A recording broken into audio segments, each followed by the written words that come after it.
ಹಾಗಾದ್ರೆ ದದ್ದಲ್ ಭೂಮಿಗೆ ಹೋಯ್ತಾ ವಾಲ್ಮೀಕಿ ದುಡ್ಡು? ಸಹಜವಾಗಿ ನಾವು ಅದನ್ನೇ ಪ್ರಶ್ನೆ ಮಾಡ್ತಿರೋದು, ಆರೋಪಗಳು ಕೇಳಿ ಬರ್ತಿರೋದು ಹಂಗೆ.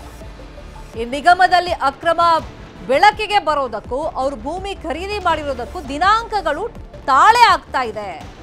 ಅದಕ್ಕೋಸ್ಕರನೇ ಈ ತರದೊಂದು ಗಂಭೀರವಾದಂತ ಆರೋಪ ದದ್ದಲ್ ಮೇಲೆ ಕೇಳಿ ಬರ್ತಾ ಇರೋದು.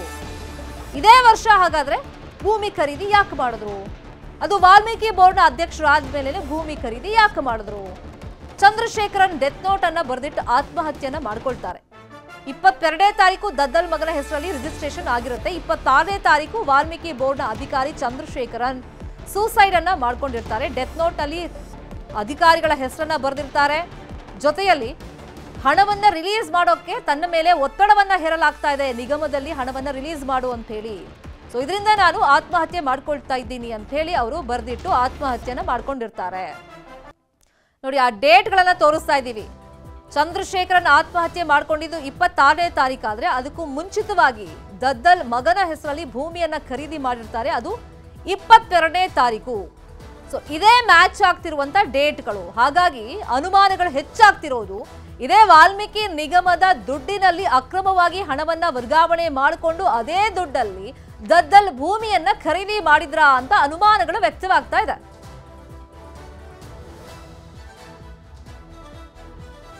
ಬಸನಗೌಡ ದದ್ದಲ್ ಭೂಮಿಯನ್ನ ಖರೀದಿ ಮಾಡಿದ್ದು ಹಾಗಾದ್ರೆ ಯಾವ ದುಡ್ಡಿನಿಂದ? ಇದೇ ವರ್ಷ ವಾಲ್ಮೀಕಿ ನಿಗಮದ ಅಧ್ಯಕ್ಷರಾದ ಮೇಲೆ ಇವರು ಈ ಭೂಮಿಯನ್ನ ಪರ್ಚೇಸ್ ಮಾಡಿದ್ದಾರೆ ಅಂತ ಹೇಳಿದ ಮೇಲೆ ಅಕ್ರಮದ ಹಣ ಏನಿತ್ತು ಅಂದ್ರೆ ವಾಲ್ಮೀಕಿ ನಿಗಮದಲ್ಲಿ ಇದ್ದಂತ ಹಣವನ್ನ ಇವರು ದುರ್ಬಳಕೆ ಮಾಡಿಕೊಂಡು ಅಕ್ರಮವಾಗಿ ಟ್ರಾನ್ಸ್ಫರ್ ಮಾಡಿಕೊಂಡು ದದ್ದಲ್ಗೆ ಟ್ರಾನ್ಸ್ಫರ್ ಮಾಡಿಕೊಂಡು ಆ ಹಣದಲ್ಲೇ ಹಾಗಾದ್ರೆ ಈ ಜಾಗವನ್ನ ಖರೀದಿ ಮಾಡಿದ್ರ?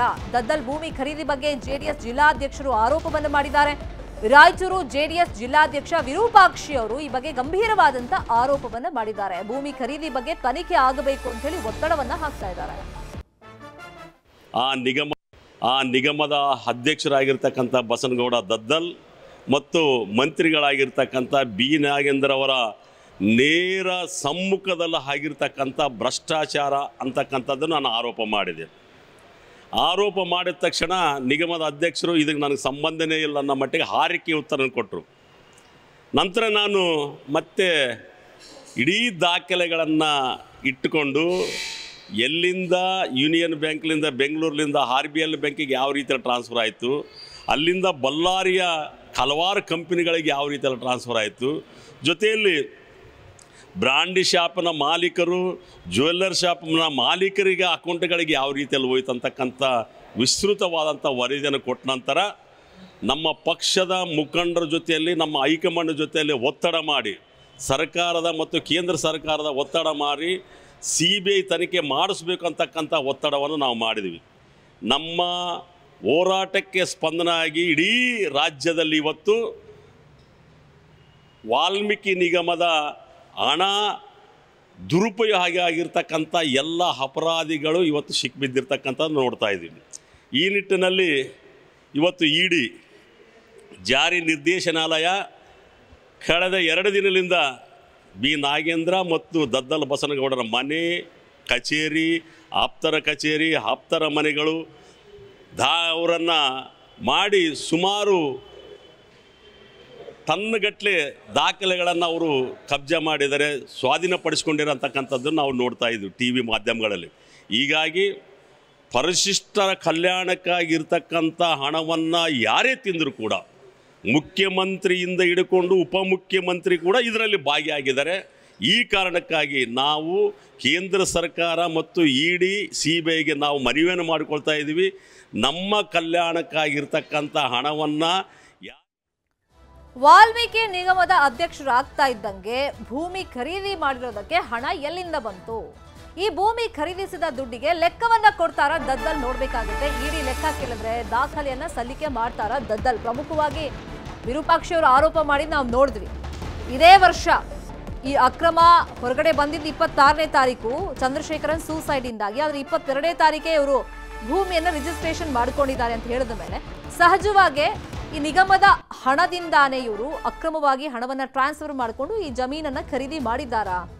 ಮತ್ತೆ ಪರ್ಟಿಕ್ಯುಲರ್ ಆಗಿ ಈ ದಿನಾಂಕಗಳಲ್ಲೇ ಇವರು ಭೂಮಿಯನ್ನ ಖರೀದಿ ಮಾಡಿರೋದ್ರಿಂದ ಈ ಅಕ್ರಮ ನಡೆದಂತ ದಿನಾಂಕಗಳಲ್ಲೇ ED ಅಧಿಕಾರಿಗಳು ಅಫ್ಕೋರ್ಸ್ ಈ ದಾಖಲೆಯನ್ನ ಕೇಳ್ತಾರೆ. ಇದಕ್ಕೆ ಪೂರಕವಾಗಿರುವಂತಹ ದಾಖಲೆ ಅಂದ್ರೆ ಎಲ್ಲಿಂದ ಹಣವನ್ನ ಕೊಟ್ಟು ಸೊ ಈ ಭೂಮಿಯನ್ನ ಖರೀದಿ ಮಾಡಿದ್ರು ಅಂತ ಹೇಳಿ ಇಡಿ ಅಧಿಕಾರಿಗಳಿಗೆ ಲೆಕ್ಕವನ್ನ ಕೊಡಲೇಬೇಕಾಗುತ್ತೆ.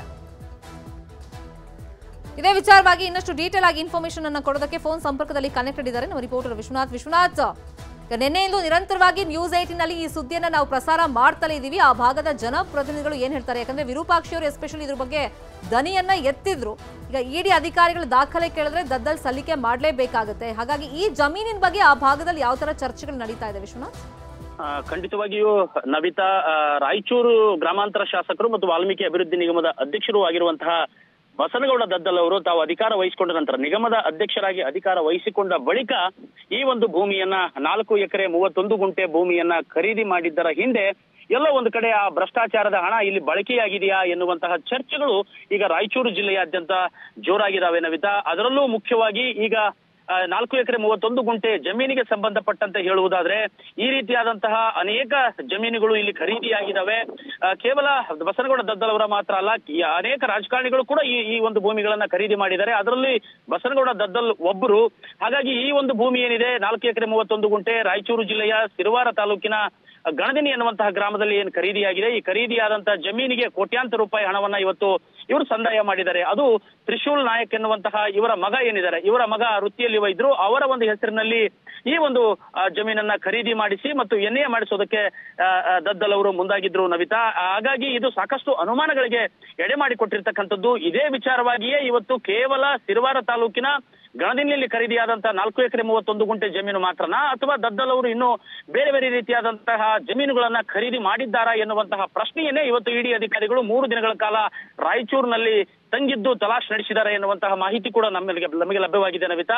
ಅದಕ್ಕೆ ಮೇಜರ್ ಎಕ್ಸ್ಕ್ಲೂಸಿವ್ ಅನ್ನುವಂತೆ ಇನ್ನು ಅನೇಕ ಮಾಹಿತಿಗಳು ಕೂಡ ಇಲ್ಲಿ ಹೊರ ಬರ್ತಾ ಇದ್ದಾವೆ. ಸಾಕಷ್ಟು ಜನರು ಕೂಡ ಇವತ್ತು ನ್ಯೂಸ್ 18ಗೆ ಕರೆ ಮಾಡಿ ಮಾಹಿತಿಯನ್ನ ನೀಡ್ತಾ ಇದ್ದಾರೆ. ಆದ್ರೆ ಮಾಹಿತಿ ಎಷ್ಟರ ಮಟ್ಟಿಗೆ ಸತ್ಯ ಮತ್ತು ಸುಳ್ಳು ಎನ್ನುವಂತಹ ಒಂದು ಚೆಕಪ್ ಅನ್ನ ನಾವು ಮಾಡಬೇಕಾಗ್ತದೆ. ಅಂದ್ರೆ ಸೂಕ್ತವಾದಂತಹ ದಾಖಲೆಗಳನ್ನ ದೊರೆತ ನಂತರದಲ್ಲಿಯೇ ನಾವು ಆ ಬಗ್ಗೆ ಮಾತನಾಡಬೇಕಾಗಿದೆ ಎನ್ನುವಂಥದ್ದು. ಜೊತೆಗೆ ಇಲ್ಲಿ ನಡೀತಿರ್ತಕ್ಕಂಥ ಚರ್ಚೆ ಏನಪ್ಪಾ ಅಂತ ಹೇಳಿದ್ರೆ, ದದ್ದಲ್ ಅವರು ಈ ಒಂದು ನಿಗಮದ ಅಧ್ಯಕ್ಷರಾದ ಬಳಿಕ ಈ ಒಂದು ಸಿರವಾರದ ಬಳಿಯ 4 ಎಕರೆ 31 ಗುಂಟೆಯ ಜೊತೆಗೆ ಇನ್ನೆಷ್ಟು ಭೂಮಿಗಳನ್ನ ಖರೀದಿ ಮಾಡಿದ್ದಾರೋ ಎನ್ನುವಂತಹ ಚರ್ಚೆಗಳು ಈಗ ರಾಯಚೂರಿನಲ್ಲಿ ಜೋರಾಗಿದ್ದಾವೆ. ಅವೆಲ್ಲವೂ ಕೂಡ ಇಡಿ ಅಧಿಕಾರಿಗಳು ಜಾಲಾಡ್ತಾರೆ. ಅದರ ಜೊತೆಗೆ ಇವರಿಗೂ ಕೂಡ ಏನು ಈಗ ಮಾಜಿ ಸಚಿವರಾದಂತಹ ನಾಗೇಂದ್ರ ಅವರ ಬಂಧನ ಆಗಿದೆಯಲ್ಲ, ಅದೇ ರೀತಿಯಾಗಿ ಶಾಸಕ ದದ್ದಲ್ ಅವರ ಬಂಧನ ಕೂಡ ಆಗುತ್ತಾ ಎನ್ನುವಂತಹ ಚರ್ಚೆಗಳು ಇವತ್ತ ರಾಯಚೂರಲ್ಲಿ ಜೋರಾಗಿ ನಡೀತಾ ಇದ್ದಾವೆ ನವಿತಾ. ಥ್ಯಾಂಕ್ ಯು ವಿಶ್ವನಾಥ್ ತಮ್ಮ ಇನ್ಫಾರ್ಮೇಶನ್ಗೆ. ಒಂದ್ ಕಡೆ ವಾಲ್ಮೀಕಿ ಕಂಟಕ ದದ್ದಲ್ಗೆ ಸುತ್ತಕೊಳ್ತಾ ಇದೆ. ಅವರನ್ನು ಕೂಡ ಇಡಿ ಅಧಿಕಾರಿಗಳು ತಮ್ಮ ವಶಕ್ಕೆ ಪಡೆಯುವಂತ ಚಾನ್ಸಸ್ ಮ್ಯಾಕ್ಸಿಮಮ್ ಇದೆ. ಅದು ಸನ್ನಿಹಿತವಾಗ್ತಾ ಇದೆ ಕಾಲ ಅಂತ ಹೇಳಲಾಗ್ತಾ ಇದೆ. ಕನ್ನಡಿಗರ ಮೆಚ್ಚಿನ ನಿಮ್ಮ ನ್ಯೂಸ್ 18 ಕನ್ನಡ ಈಗ ವಾಟ್ಸ್ಆಪ್ನಲ್ಲಿಯೂ ಲಭ್ಯ. ಕರ್ನಾಟಕ ಮತ್ತು ದೇಶ ವಿದೇಶದ 360 ಡಿಗ್ರಿ ಸುದ್ದಿ ವಿವರವನ್ನ ನೀವು ನಿಮ್ಮ ಕೈ ಬೆರಳುಗಳಲ್ಲಿಯೇ ಪಡೆಯೋದಿಕ್ಕೆ ಈ QR ಕೋಡ್ ಅನ್ನ ಸ್ಕ್ಯಾನ್ ಮಾಡಿ. ನಮ್ಮ ಚಾನೆಲ್ ಅನ್ನ ಫಾಲೋ ಮಾಡಿ, ನೋಟಿಫಿಕೇಶನ್ ಆನ್ ಮಾಡಿ.